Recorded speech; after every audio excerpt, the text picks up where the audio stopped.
What's up, guys? This is the Board Game Roamer, and I'm here with an unboxing of Terraforming Mars.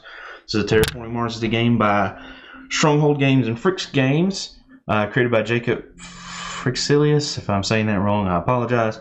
But it's a really cool game. Again, this is not necessarily the newest game, but the two expansions that are out, I actually have those. So we're going to check out Terraforming Mars and then check out the two expansions. Super cool game. Basically, in this game, you're trying to, over a series of generations, terraform Mars into a habitable planet. And you're going to be, one of a number of enterprises of another, I can't remember what the word they're called. What do they call them? Anyway, companies that are working on terraforming Mars. You're gonna try to up the temperature. You're gonna put oceans there. You're gonna try to raise the heat, and you're gonna do that in a very number of ways. And at the end of the game, you're gonna score victory points basically, and whoever has the most was the most successful at terraforming Mars. They would be, I guess, chosen as the people to terraform Mars from that point on. But we're gonna check out the base game, because you're going to have this to play, obviously. And then we will check out the two expansions. And I do not remember. I don't remember what order these were released in. So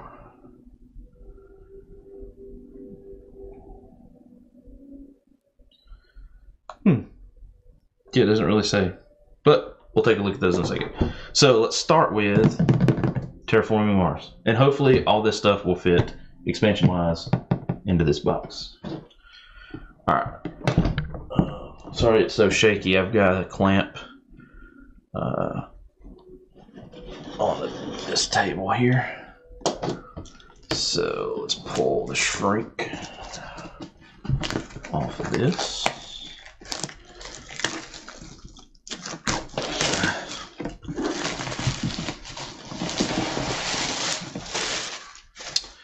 Cool.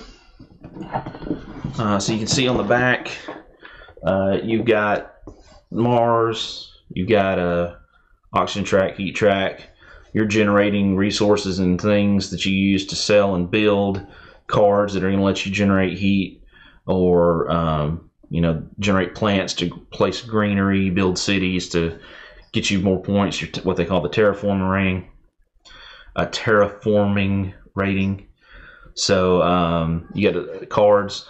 I wouldn't really call it necessarily a deck builder, but I wouldn't really call it a Euro sorta either, because I don't know. It's kind of a, I don't really know what you would classify it as, to be honest. Hopefully I'm going to classify it as a great game to play. I think so. I've watched several playthroughs. Really enjoyed them. Looking forward to playing it for myself. Okay. Wow. There is like... Okay, I think we can say with 100% certainty that the expansions will fit in this box, because the box is mostly empty. Wow. Okay, well, let's go one piece at a time, shall we? So here we have all of our player components. So you have, these are trackers for the different tracks, which we'll look at when we see the board. Heat, basically what round you're on, and temperature. Then you have your 5 player colors. Alright, so these cubes are going to be what you place to mark what your production is on your player board. It's also going to mark any tiles that you place for in-game scoring to show who owns those. So that's 5 of those. And then these are really interesting. This is pretty neat. So each one of these colors, and they are actually, let me pull one of each out just so you can see the difference.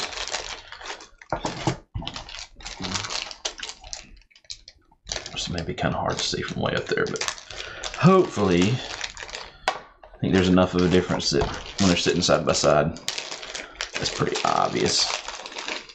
Yeah, yeah. So you can see that these are very small, right? And the gold, silver, and I guess bronze are bigger. So what they've done is they've used these as denominations. So gold is worth 10, silver is worth 5, and the copper or bronze one is worth 1. And so on your player board, which I'll show you what those look like. They're right here. What you would do is you would have, for instance, if this is my credits. If I have that in it, that means I have generated 16 credits that I can use to spend to buy cards or do other things. Or maybe that means I've got 6 steel, or I've got 1 titanium, or I've got 5 plants, I've got 10 energy, 5 heat, right? Now, so let's talk for just a second about these. This game is awesome. It's wonderful. I really like these cubes to track your amount of whatever resource you have. The only issue that I have seen pretty consistently, and there have been things that address it, which we're going to talk about, but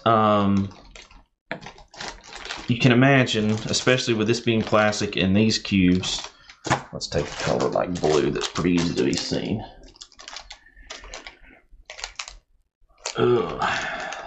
If I can open it up.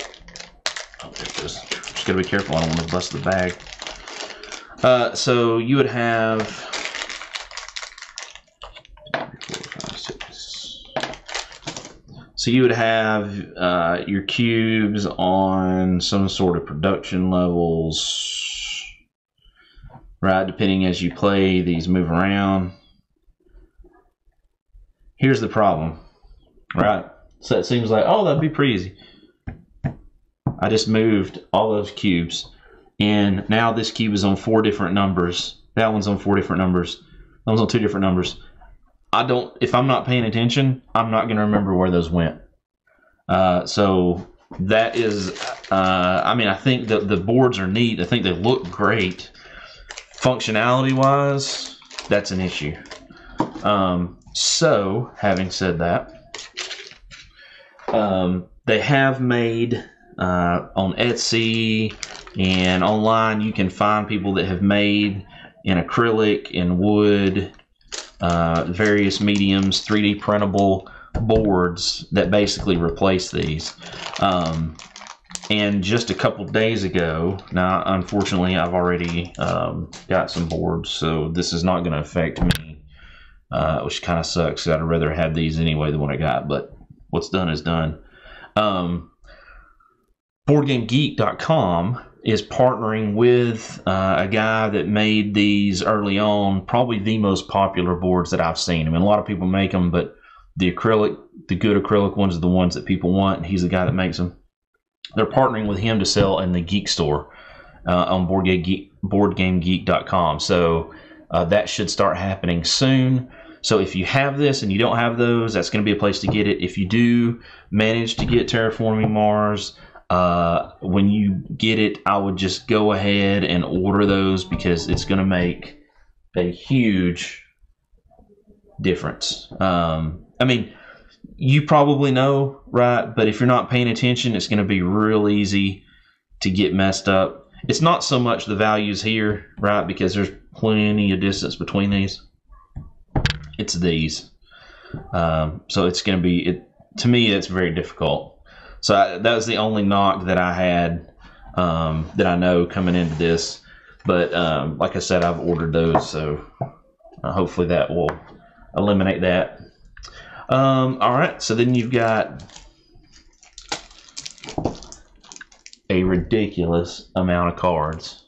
Good Lord. That's ridiculous. Cards. Got a whole lot of stuff going on them. They've got tags right here in the corner. They have cost.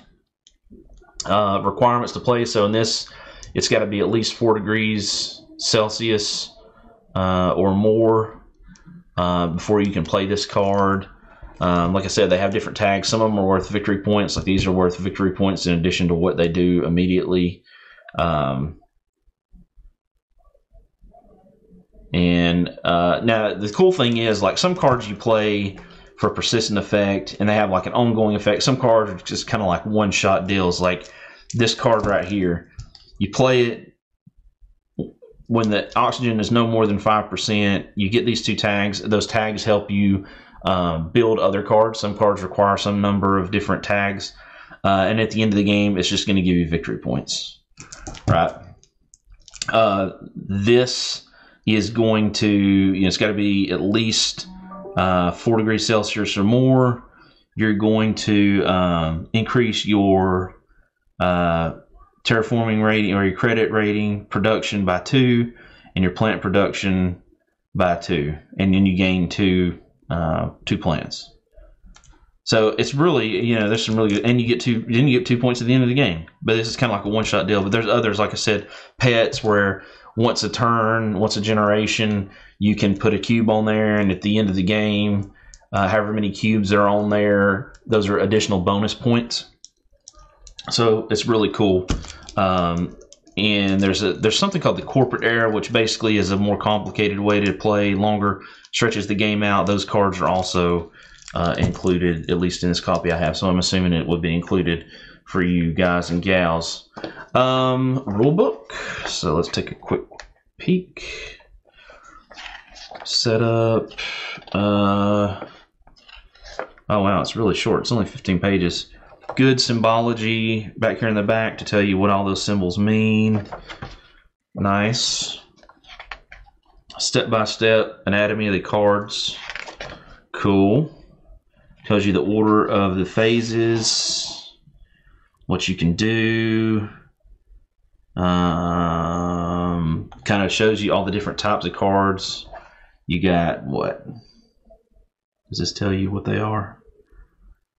Oh, so the shit talk goes through each card and says, here's the requirements, here's what happens with it, etc., etc. So that's cool.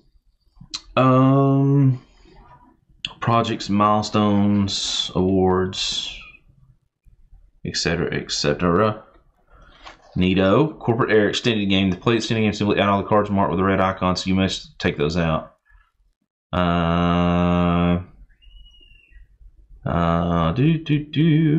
Cool. And there's components listed on the back. It'll be kind of nice if they had a turn order sequence on the back, just to help keep that in front of people to remember. There may be a card in here that does that. I do not know. I don't want to open these up yet till I decide what I want to do storage wise. So we'll set those to the side. And we got our money. Set it to the side. And here is the board. Not a huge board, which is good. Not a whole lot of table space needed for this. So there's plenty of room to put the board out, put your stuff below it. And this is just what I'm working on here, is a normal folding table, 6 foot long folding table. And there's plenty of room to do everything that I need to do, I believe. Looks like it anyway. I'll let you know. So here's Mars. Here's your tracks, right? You got boop, boop, track right there. Then you've got some things that you can do, projects that you can do, milestones. So when these get met, people can claim these milestones, and those are going to give them points at the end of the game. And they can also try to claim awards over here, fund awards, and potentially get points. Oh goodness! Oh man, I wanted to sneeze so bad. Oceans are there. You can see there's different tiles. There's a lot of places to place, but then you got different areas. Like these show cards. This shows steel, some titanium, lots of greenery.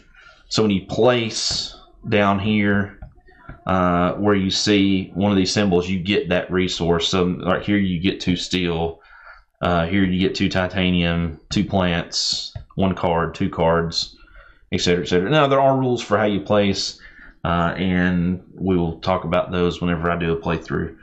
But that's the board.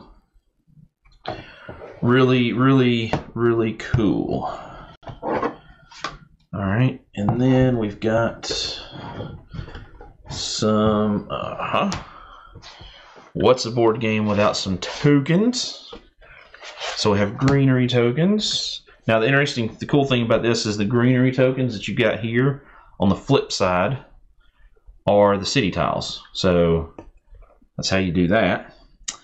And then you also have some more greenery tiles and city tiles, and then you have 9 oceans. There's only 9 oceans because 9 oceans is the maximum number that you can play. And then there's some special tiles here for some special events and things that happen. Like Noctis City, that's a special tile, first player marker, etc., etc. So that's that one. That is the base. Okay. So let's put all this back in here for now. Just kind of set it to the side a little bit. I'm really, I won't put all those in one big thing yet. Oh, I forgot to put these in there.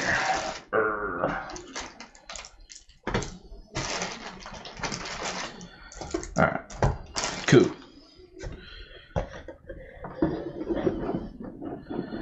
And we're gonna put this over here.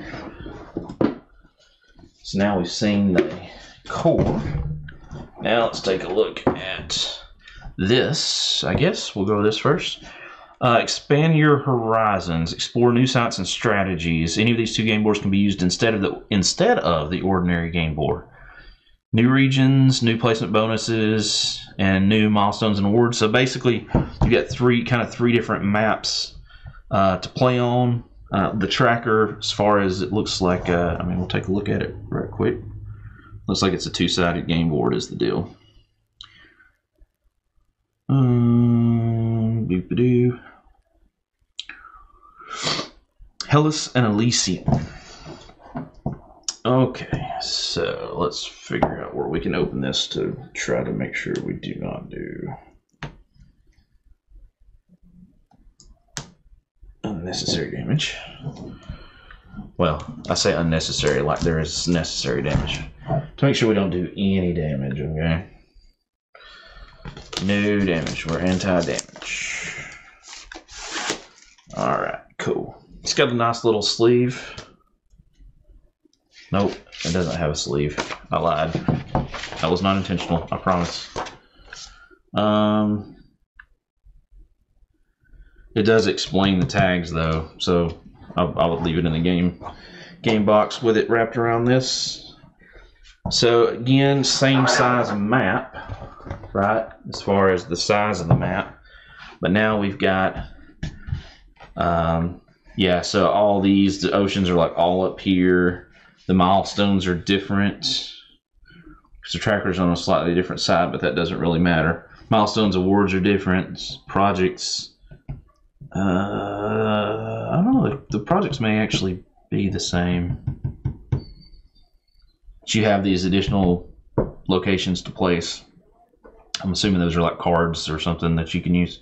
Of course, you can play solo again on this side, just like you can the other. Point values look like they're the same for the milestones and awards. It's just they're different milestones and different awards. And then on this side, we have Hellas, which is the southern wild. So again, different milestones and awards. And wow, the oceans are very different. Everything's spread out. Cool. That will be fun. I like this because I think while there is a huge stack of cards, it is nice to play on something different, so you're not used to saying kind of the same configurations, like everything in the middle of the board or everything in a particular quadrant. This is a good way to change it up, and especially with this down here, this will let you kind of try different strategies, I think, that you normally would not maybe try just because you didn't have these as awards. It's not something you're going to try to go for and try to do. So I like that. I like that a lot. Cool. So that's Hellas and Elysium. All right. So no cards, no nothing. That was really, really, really easy. All right. Venus next. Venus might be the deadliest world in the solar system, but it has potential. So we got new project cards, some milestones, awards. Venus next lets you terraform Venus and place new cities, and it is added to the main game board. Cool. So let's check. Oh wow, there's some stuff going on here. There's some stuff going on here. Cool. Let's check that baby out. Awesome.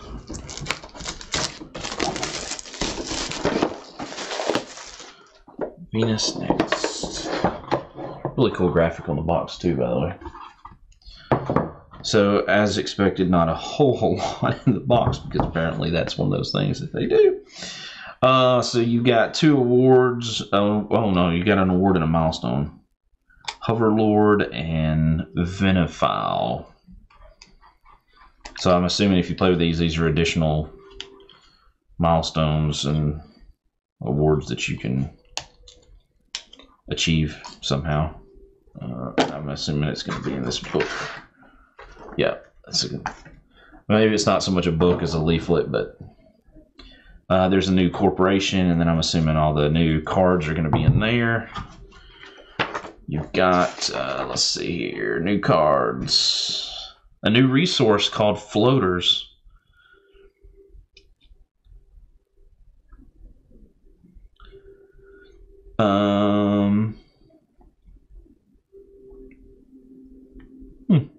Cool. Looks like you got a lot. You had the solar phase, world government terraforming. Venus next introduces a new phase after the production phase each generation. Step 1 in the solar phase is to check the in-game conditions. Again, if everything's maxed out, which is the normal end of the game, final scoring happens like normal. If step 2,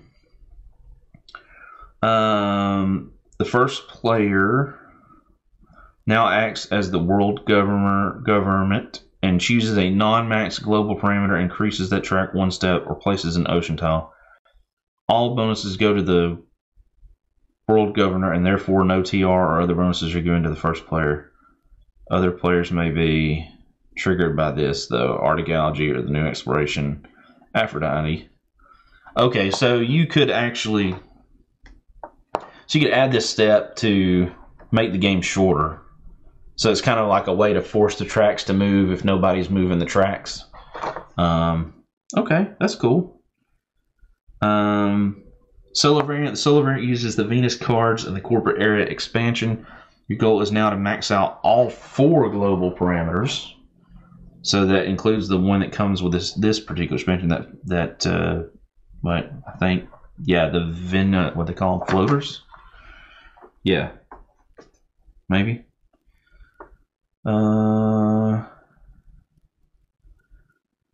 Yeah. We'll look at that in a second.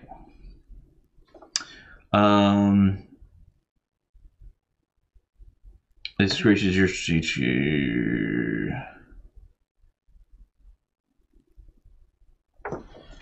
Anywho, okay, that's cool. And let's check out the board. So it looks like we've got a project. We've got, I guess this is the venue, whatever. Pressurization. Cool. So gives you another track, another parameter to fix, I guess you would say. Awesome.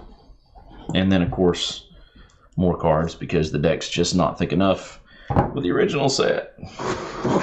So I'm not going to shut the camera off to do this. I don't think there's really any reason to.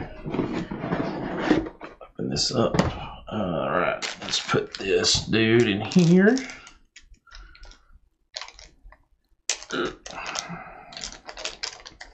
There is not an insert. That's not cool. I don't like that, I'll be honest. And I will probably leave these punch out boards that are in here that I'm going to punch out the tiles in. I'll baggy them up, but I'm going to leave it in here just to give a little bit more stability to the bottom of this thing, just in case. Because honestly, the cardboard's not that great. It's a double-walled cardboard, but it's not thick cardboard. It's better than cardstock, but